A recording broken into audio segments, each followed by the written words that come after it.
गाली देने लग गए, मुझे धक्का मारने लग गए, मेरा ट्राइपॉड तोड़ दिया, मेरा फ़ोन तोड़ने की कोशिश की। कंगना रनावत जो बॉलीवुड सेलिब्रिटी हैं, उनको भी डायरेक्ट लेटर लिखा और वो लेटर भी बहुत वायरल हो गया था। अब मेरे पास आज़ादी है, मैं कैसी भी स्टोरीज़ कर सकती हूँ।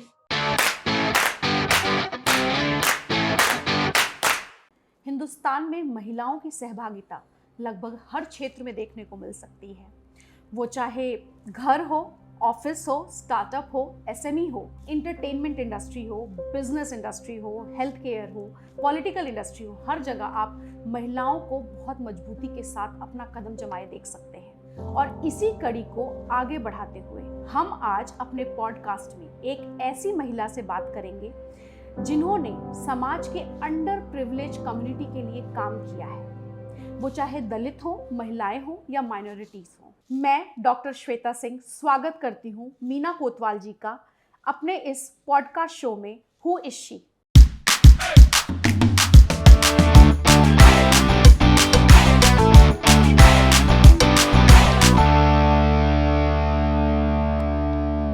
जामिया हमदर्द से ग्रेजुएशन करने के बाद इन्होंने आईआईएमसी से पोस्ट ग्रेजुएशन किया है। इसके बाद अपना करियर बीबीसी हिंदी से शुरुआत की है। सिर्फ इनकी कहानी वहीं तक नहीं रुकी, अपना खुद का चैनल स्टार्ट किया जिसको मूक नायक कहते हैं। जी हाँ, हम बात कर रहे हैं मीना कोतवाल जी की। मीना जी, मैं डॉक्टर श्वेता सिंह आपका वेलकम करती हूँ हमारे podcast show who is she में। बहुत बहुत स्वागत है आपका हमारे इस शो में। बहुत बहुत शुक्रिया श्वेता जी, बहुत बहुत शुक्रिया। मीना जी, मैंने ना बहुत कुछ पढ़ा आपके बारे में पिछले 3 दिनों में, जब से मुझे पता चला कि आपका इंटरव्यू लेना है मुझे, और बहुत एक्साइटेड थी आपकी पूरी जर्नी पढ़कर। लेकिन फिर ऐसा फील हो रहा था कि क्यों ना आपसे खुद स्टार्टिंग में ही मैं ये पूछूं कि थोड़ी सी अपनी जर्नी आप मुझे और जो महिलाएं इस शो को देख रही हैं उन सबको बताएं। बिकॉज आपकी जर्नी अगर मुझे इतनी प्रेरित कर सकती है तो मुझे पता है हर उस महिला को प्रेरित कर सकती है जो लाइफ में कहीं ना कहीं दब के बैठी हुई है और खुद को बाहर निकाल के खुद की कंडीशंस, खुद को ड्रीम को जी नहीं पा रही है। सो मैं चाहूँगी संक्षिप्त में, बहुत ब्रीफ में, अगर आप अपनी लाइफ जर्नी हमें बताएं कि बचपन से जर्नलिस्ट बनने तक का सफ़र कैसा और कैसे आपने पूरा किया। श्वेता जी, अगर आप जर्नलिस्ट की बात करेंगे तो मतलब मेरा कोई बचपन से सपना नहीं था कि मैं जर्नलिस्ट बनूं, क्योंकि अभी के हम समय देखते हैं कि बच्चे जो है बचपन से ही बोलते हैं कि हमें ये बनना है, वो बनना है।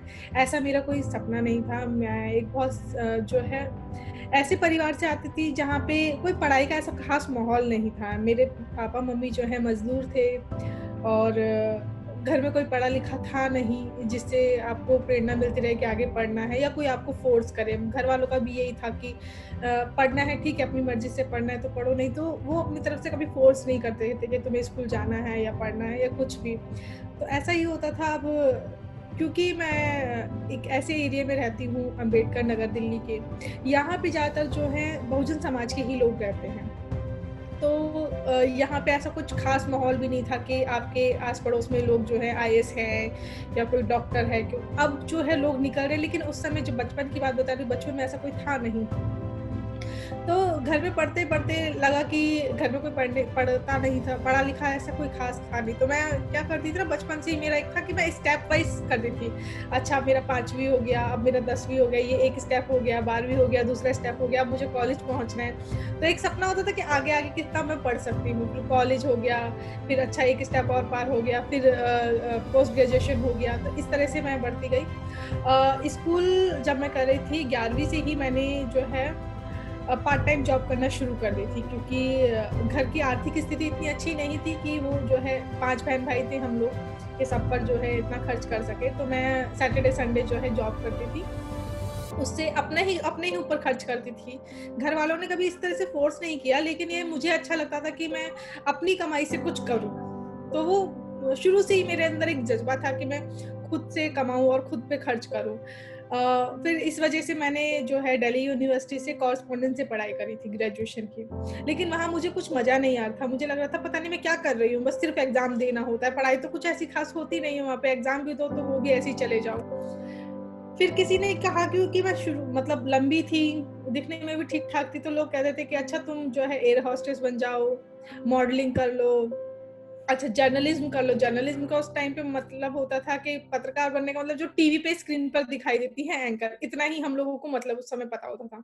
तो किसी ने कहा तो मैंने भी वही ट्राई कर लिया और जामिया से जो है फॉर्म भर दिया, वहाँ पे सिलेक्शन भी हो गया, सब कुछ एक-एक करके जो है पास हो गया। फिर जामिया के बाद जो है असली जो पत्रकारिता की एक ललक होती है ना, वहाँ से शुरू हुई। वहाँ से पता चला कि सच में जर्नलिज़्म क्या होता है। वहाँ से थोड़ा बहुत पता चला, फिर 3 साल में मतलब एक माहौल बन गया था, फिर उसके बाद आईआईएमसी से मैंने अप्लाई किया था, आईएमसी में हो गया, फिर वहाँ पे तो मतलब ज़्यादातर पत्रकार वहीं से निकले हैं। किसी भी फ़ील्ड में आप पत्रकार के किसी भी संस्थान में चले जाएँ, तो आईएमसी के लोग आपको मिल जाएँगे, तो फिर वहाँ तो वो तो पूरा गढ़ था, तो फिर वहाँ से मिला, तो फिर ऐसे धीरे-धीरे निकली और नेशनल दस्तक से जुड़ी। नेशनल दस्तक में ऐसा हुआ कि कई एक एक जैसी स्टोरीज़ आ रही थी और लगता था कि दलितों के लिए ना मीडिया में कोई जगह नहीं है। तो वहाँ पे बहुत सारी ऐसी स्टोरी आती थी, बहुत सारे दोस्त भी थे, कहते थे कि मीडिया में जो है दलितों के लिए जगह नहीं है क्योंकि ऊपर की पोस्ट पे कोई होता नहीं था, नीचे की जो पोस्ट पे होते थे वो अपनी ज़बान बंद करके बस काम करते जाओ, एक मशीन की तरह काम करते जाओ। आप जो झेल रहे हो, आप जो सह रहे हो, वो बोल नहीं सकते हो। फिर वहाँ से मन जो है डाइवर्ट होना चाहा और सोचा कि नहीं जर्नलिज़्म नहीं करना जब हमारे लिए जगह नहीं है तो फिर मैं एकेडमिक में जाना चाह रही थी। तो फिर मैंने एमफ़िल वहाँ से किया। एमफ़िल के लिए मैंने अप्लाई किया तो एमफ़िल में मेरा हो गया। एमफ़िल के दौरान बीबीसी में निकला था फॉर्म तो फिर बीबीसी में मैं करना नहीं चाह रही थी लेकिन मेरे जो फियांसे थे वो चाहते थे कि नहीं बीबीसी में भर दो। जो तुम्हारा एक्सपीरियंस रहा है या जो तुमने सुना है वो बीबीसी में ऐसा नहीं है क्योंकि बीबीसी जो है महिलाओं की स्टोरीज़ करता है, दलितों की, आदिवासियों की, इस तरह की स्टोरीज़ ही उनका मेन फ़ोकस रहता है। बहुत ना-ना करते-करते भी मैंने बिल्कुल आखिरी दिन और 12 बजे से पहले अप्लाई करना था, तो बिल्कुल मैंने 10-15 मिनट पहले ही जो है फॉर्म सबमिट किया था और बहुत लेंथी फॉर्म होता है बीबीसी का अगर आप देखा होगा, बहुत लेंथी फॉर्म होता है, बहुत सारी चीज़ें वो लोग पूछते हैं, तो मैंने बस बेमन से उसको कर दिया था। मेरे मन में यही था कि वो होना-वोना तो है नहीं, ना मेरे पास कुछ ऐसा ख़ास एक्सपीरियंस है, वो मुझे क्यों रखेंगे? मैंने भर दिया लेकिन वहाँ पे मेरे फियांसे का ना हो के मेरा ही हो गया। तो फिर अब वहाँ हो गया, फॉर्म सिलेक्ट हो गया, फिर रिटर्न भी निकल गया, फिर इंटरव्यू भी निकल गया, वो सारी चीज़ें होती गई और फिर बीबीसी में गई, तो बीबीसी में एक अलग ही था कि चलो यहाँ पे जर्नलिज़्म करने का मौका मिलेगा। वहाँ पे किया, 2 साल वहाँ काम किया और वहाँ पे बहुत सारी चीज़ें हुई जो हम आगे भी बताएँगे। और फिर वहाँ से फिर अपना जो है शुरू किया मतलब वहाँ से निकली और कई अलग-अलग जगह काम किया और अब मैंने अपना शुरू कर दिया है द मूक नायक के नाम से। तो अब मेरे पास आज़ादी है, मैं कैसी भी स्टोरीज़ कर सकती हूँ। तो वैसे मेरा मेन फ़ोकस रहता है कि जिस पे मेनस्ट्रीम बात नहीं करता, मैं उस तरह की स्टोरीज़ लेकर आऊँ, जिस पे कोई जो चर्चा के मुद्दे नहीं हैं, मैं चाहती हूँ उन पर चर्चा हो।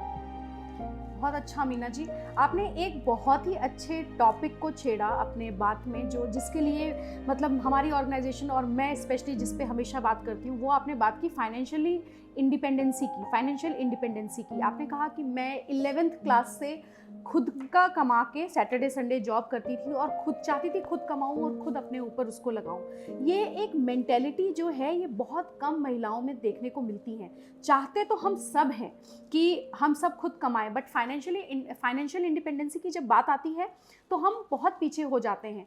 और देखा जाए तो फाइनेंशियल इंडिपेंडेंसी एक ऐसा मैं बोलूँगी डोमेन है या एक ऐसा वर्ड है जिसके लिए हम बात करने लगे तो शायद हम एक पूरा अलग ही दुनिया क्रिएट कर सकते हैं महिलाओं के लिए, क्योंकि उसी से कॉन्फिडेंस आता है। आज आप इतनी कॉन्फिडेंस है क्योंकि आपने बचपन से खुद की आइडेंटिटी खुद ही तय की कि मैं ये करूँगी। आपने कहा मैं स्टेप बाय स्टेप डिवाइड करती थी और फ्लो विद द फ्लो जाती थी, लेकिन खुद पे ही अपना खुद कमा के खुद पैसा लगाना। तो ये एक बहुत बड़ी बात है जिससे हमारे जो यंग लड़कियां हैं और जो महिलाएं हैं जो देख रही हैं, जिनको हम हमेशा बोलते रहते हैं कि अपने पैर पे खड़े होइए, क्योंकि आपकी फाइनेंशियल आइडेंटिटी आपकी रियल आइडेंटिटी बनेगी और कॉन्फिडेंस लाएगा। तो थैंक यू, आपने इस टॉपिक को बड़ी खूबसूरती से अपनी स्टोरी में हमें बताया।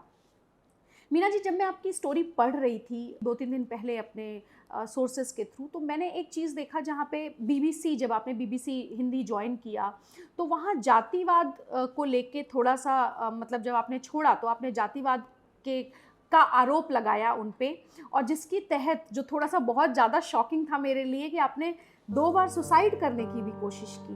क्योंकि ये एक ऐसा स्टेप है मीना जी, जो मैं सोचती हूँ कि जब आदमी तभी ये उठाता है जब उसके पास कुछ नहीं रह जाता, मतलब सोचने समझने की शक्ति भी खत्म हो जाती है। और आप जैसी स्ट्रांग लेडी जो बचपन से अपने पैरों पे खड़ी रही, तो थोड़ा सा आप क्या ब्रीफ करेंगी कि ऐसा कदम क्यों उठाया, क्या मजबूरी थी और क्या मेंटल प्रेशर था, बैक ऑफ माइंड ऐसा क्या, मतलब फ्रंट पे क्या हुआ और बैक ऑफ माइंड क्या चल रहा था कि इतना स्ट्रांग कदम आपने उठाया? एक्चुअली बीबीसी में मैंने जब आपको बताया कि बीबीसी में मैं यही सोच के गई थी कि वहाँ पे वो सारी चीज़ें नहीं होंगी जिसके बारे में मैं बहुत सुन चुकी थी या जैसी मैंने स्टोरीज़ की थी। अब वहाँ जाके भी मेरे साथ वही सारी चीज़ें हुई। मतलब प्रैक्टिस में मैंने कभी इस तरह से नहीं देखा था, जो मुझे बीबीसी में देखने को मिला कि आप काम करते रहेंगे तो आपको आपके काम को कोई तवज्जो नहीं देगा, आपकी स्टोरीज़ कोई पास नहीं करेगा, आपकी कोई तारीफ़ नहीं करेगा, आप चाहे कितना भी अच्छा काम कर लीजिए, आपको इग्नोर किया जाएगा। आप यहाँ तक कि ग्रीटिंग भी करेंगे, गुड मॉर्निंग, गुड इवनिंग भी करेंगे अपने सीनियर्स को, तो वो आपको इग्नोर कर देंगे। आपको पूरे न्यूज़ रूम में आपको डाँटा जाएगा, जबकि एक गाइडलाइन है बीबीसी की, मुझे और जगह का नहीं इतना पता है, लेकिन बीबीसी की एक गाइडलाइन है कि आप अगर किसी की तारीफ़ करते हैं, तो आपको पब्लिकली करनी होती है। अगर आपको किसी की कमी बतानी है या कुछ बताना है, तो वो आपको एकदम मीटिंग रूम में ले जा सकते हैं या अकेले में कहीं बता सकते हैं। लेकिन मेरे साथ ऐसा उल्टा हुआ।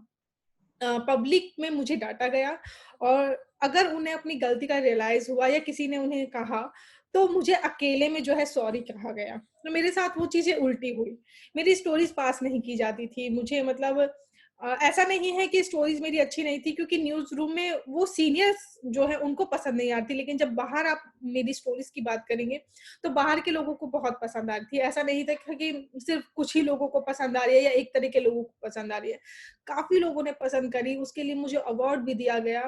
तो पहले मैं सोचती थी कि मुझ में कमी है या तो मैं उस लेवल का नहीं सोच पा रही हूँ या मैं उस लेवल का काम नहीं कर पा रही हूँ जो अ, बीबीसी करता है। लेकिन मैं फिर मुझे लगा कि कोई अपनी मतलब किस तरह कब तक करेगा? अपने में अंदर में कब तक कमी निकालती? 1 बार निकाली, 2 बार निकाली, 3 बार निकाली, लेकिन जब बाहर के लोग आपकी तारीफ़ करेंगे, उसके लिए फिर आपको अवार्ड दिया जा रहा है और स्टोरीज़ को कई जगह जो है अपने कई लोग रिसर्च में उसको शामिल कर रहे हैं। तो ऐसा तो नहीं था कि मेरे काम में कमी है। कमी फिर मुझे लगा कि यहीं के लोगों में है। फिर वहाँ पे एक जो फैक्टर था कि एक दलित महिला मैं अकेली थी पूरे न्यूज़ रूम में। तो अगर कोई और होता, 2-4 लोग होते और सिर्फ़ मेरे साथ ऐसा होता तो मैं एक बार को सोचती कि शायद मुझ में सच में कमी रही होगी क्योंकि और भी लोग हैं उस तरह के, जिनको जो ये सारी चीज़ें फ़ील नहीं कर पा रहे हैं। लेकिन वहाँ तो अकेली मैं थी।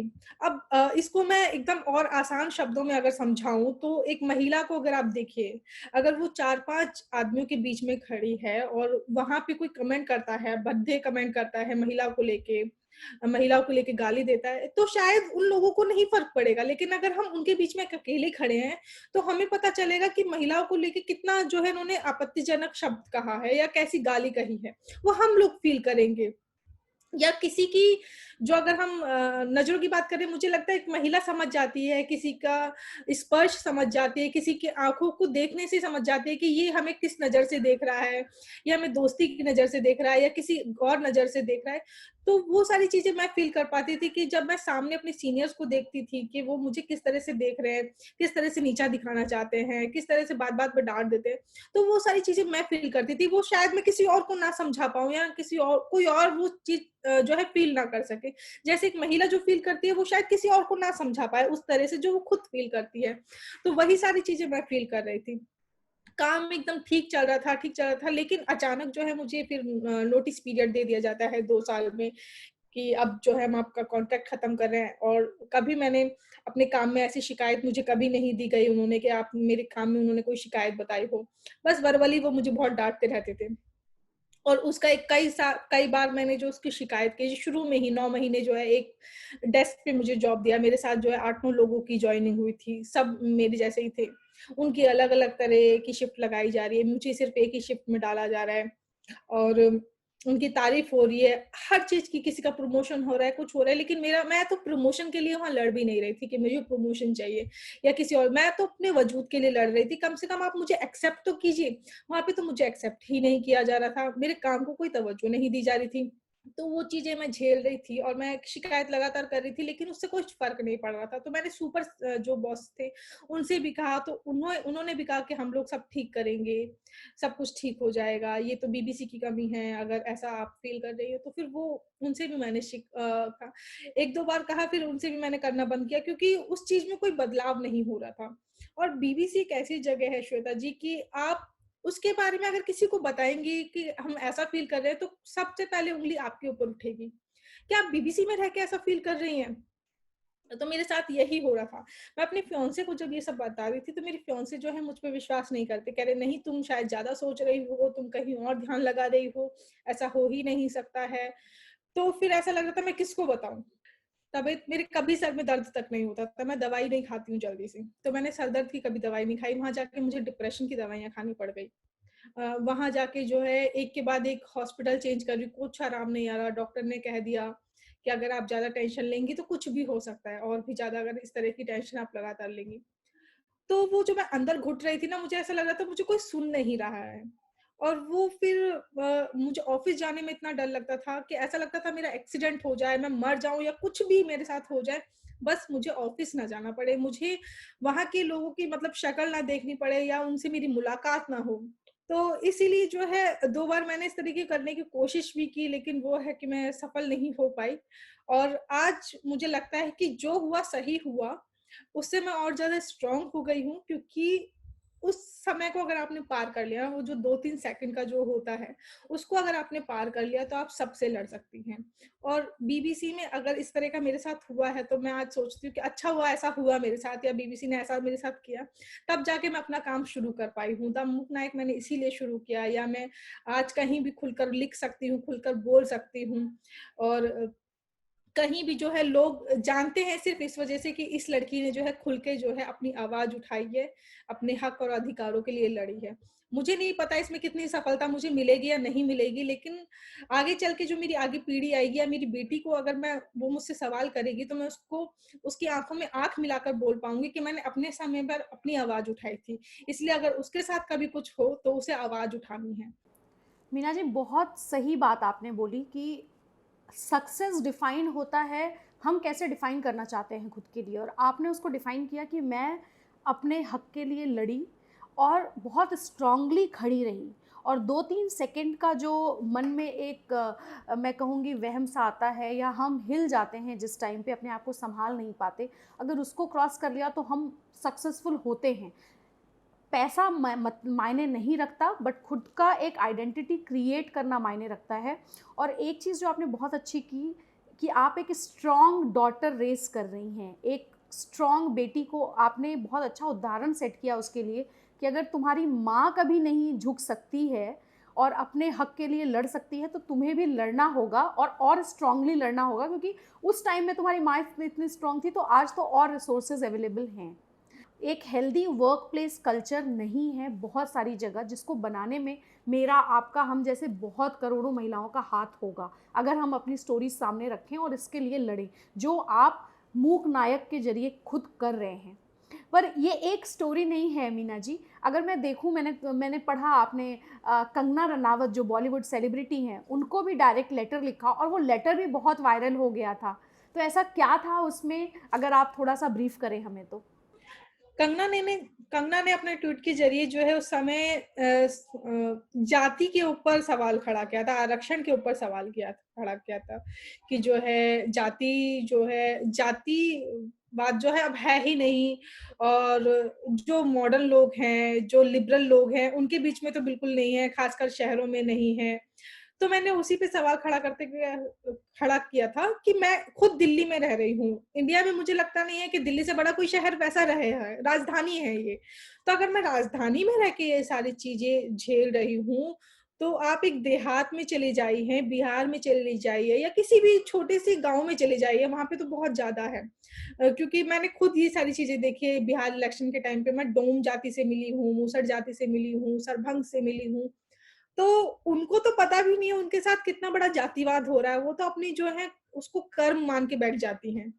लेकिन जब आप पढ़ लेते हैं तो उसको आप चैलेंज कर सकते हैं। तो वही सारी चीज़ें मैंने उनको लिखी थी कि आरक्षण की ज़रूरत आज भी क्यों है? आरक्षण की ज़रूरत, मेरे माँ-बाप मज़दूर रहे हैं।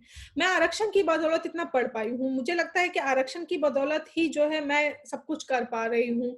आरक्षण ना होता तो मुझ जैसे लोगों को पढ़ने कौन देता? कोई भी पढ़ने नहीं देता।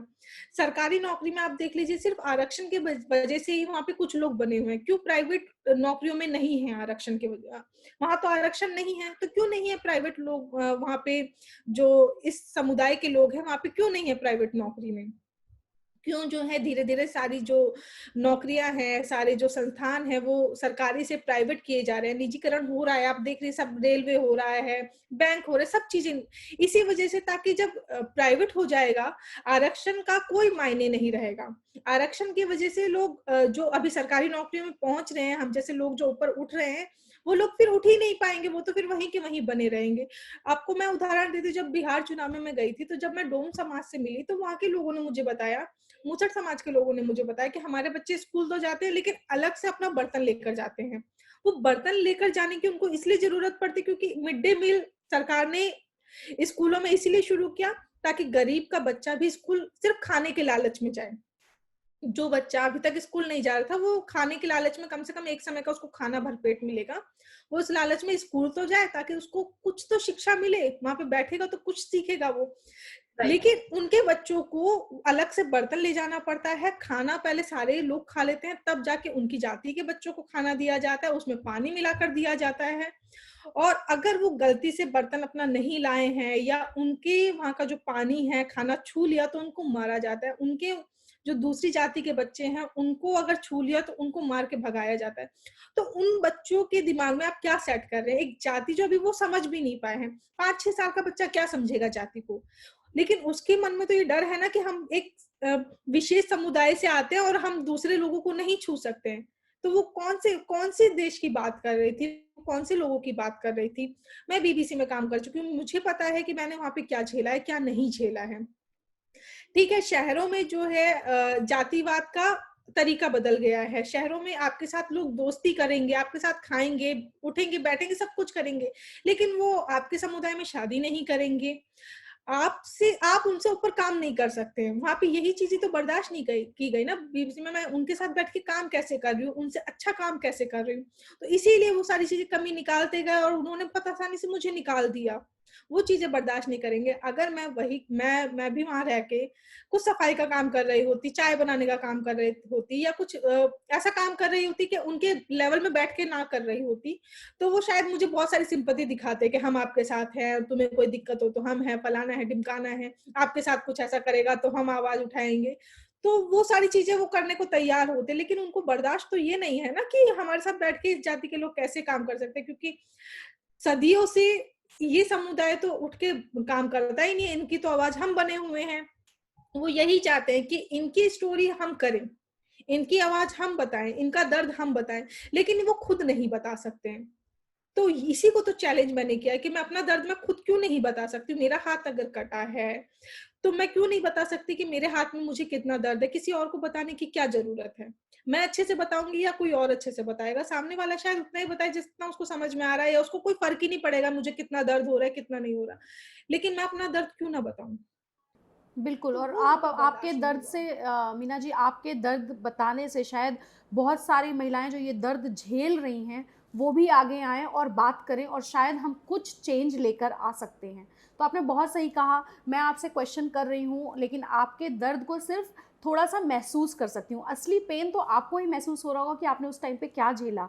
बट आपके इस बात करने के माध्यम से, स्टोरी बताने के माध्यम से, न जाने कितनी महिलाएँ, स्पेशली उस तबके की महिलाएँ जो अंडर प्रिविलेज कम्युनिटी है, उस तबके की महिलाएँ भी बाहर निकल के आएँ कि अगर मीना जी कर सकती हैं तो हम क्यों नहीं? अगर मीना जी हमारे लिए आवाज़ उठा सकती हैं तो हम क्यों नहीं अपने लिए आवाज़ उठाएँ?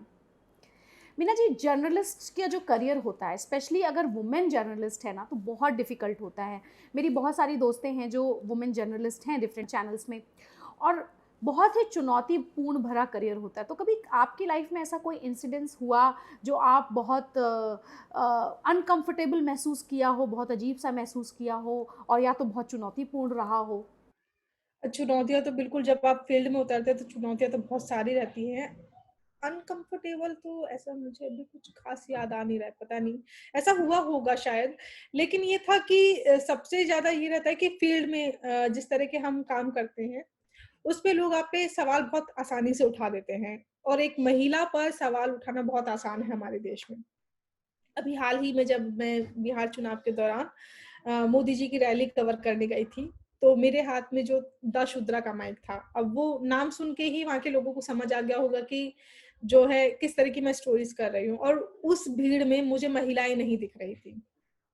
मतलब बहुत ढूँढने से शायद आगे कोई 2-4 महिला बैठी होगी, मुझे नहीं पता, लेकिन पीछे कोई महिला नहीं दिख रही थी। तो मैं सवाल वही कर रही थी उन लोगों से कि महिलाएँ क्यों नहीं हैं? उनसे वही बेरोज़गारी का सवाल कर रही थी, और यही सारे मैं सवाल कर रही थी कि क्यों हैं बिहार के जो लोग हैं, उनको अपना स्टेट छोड़कर सबसे ज़्यादा जो है बाहर कमाने जाना पड़ता है।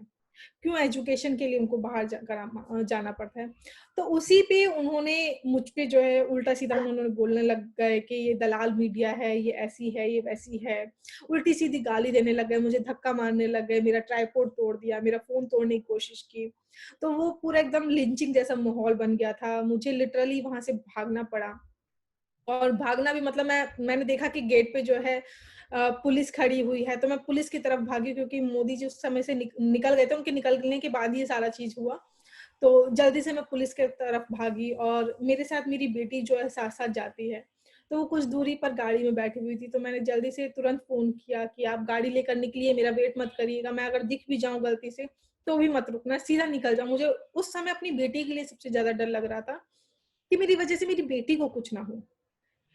और जी, ऐसा हुआ कि बाहर तक तो हमें छोड़ने आए थे, जो फ़ोर्स वहाँ पर थी, तो वो लोग छोड़ने आए। तो वहाँ पे मुझे बहुत ज़्यादा डर लग रहा था कि आज कुछ भी हो सकता है, पता नहीं घर जाऊँगी या नहीं जाऊँगी। और ऐसे शायद बहुत सारे इंसिडेंट्स होंगे मीना जी जो आपकी लाइफ में हुए होंगे, क्योंकि बहुत होते जर्नलिज्म, हैं। जी, जर्नलिज्म कोई आसान नहीं है, क्योंकि आप अगर सच्चाई के लिए आवाज़ उठाते हो सच्चाई के लिए, तो आप जो है हमेशा ऐसे लोगों द्वारा पीछे ढकेले जाते हो, पुश किए जाते हो, ताकि आप असली कहानी बाहर ना ला सको। मीना जी, जैसे एक लास्ट क्वेश्चन आज के शो के लिए, ऐसी कोई यादगार स्टोरी जो आप चाहती हो कि आज जो हमारी महिला दर्शक हैं वो जाने, जिसको सोच के ऐसा लगता हो कि ये स्टोरी ऐसी है जिसने मेरी आइडेंटिटी क्रिएट की, या मुझे परिभाषित किया इस इंसिडेंस ने या इस स्टोरी ने।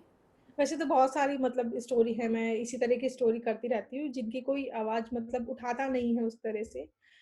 लेकिन एक जो पहचान है वो मुझे बिहार इलेक्शन में ज़्यादा मिली है, क्योंकि मैंने वहाँ पे डोम जो समुदाय है, उन पर स्टोरी करी थी, और हैरानी की बात ये थी श्वेता जी कि इससे पहले डोम पर किसी ने स्टोरी नहीं की थी।